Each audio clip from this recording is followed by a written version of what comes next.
Clock ticking for Aubameyang at Arsenal after late show annoys Arteta. Hot for the first time in his Arsenal career, Pierre-Emerick Aubameyang's punctuality has landed him in hot water, but this time the mood music sounds different. The previous time Aubameyang was dropped for his poor timekeeping was in March, when he was left on the bench for the North London derby after being late for a team meeting.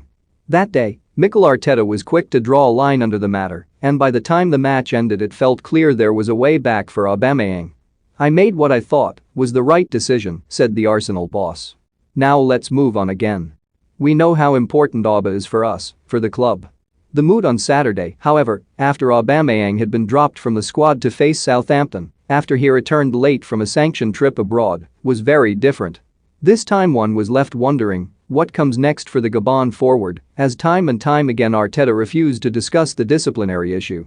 "Let's talk about the game," he also tellingly said when asked to confirm if Aubameyang would remain as Arsenal captain. This time, Arteta rejected the chance to end the situation and instead it has been left hanging.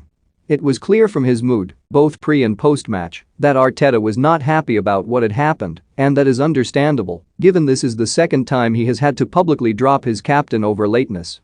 Anyone who has worked with Arteta knows punctuality is one of his non-negotiables, and he is particularly annoyed when players are late for team meetings.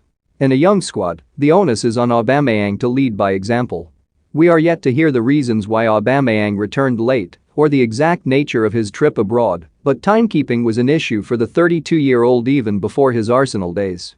That's not his strength, to be absolutely on time, Chelsea boss Thomas Tuchel said earlier this year when recounting his time with Aubameyang at Borussia Dortmund.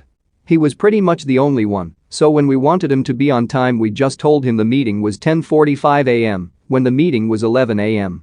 Dortmund's sporting director, Mitchell Zorc, also said in 2017, "We have only one problem with him, punctuality.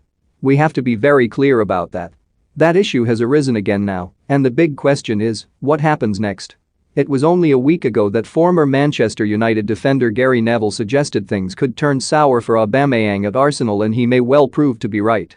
Arsenal have been here before, with high-profile players being cast aside, and Arteta will be wary about the implications of stripping Aubameyang of the captaincy. He will also consider, though, whether keeping him as skipper undermines his authority. For Aubameyang, this is the latest incident in a turbulent year for him.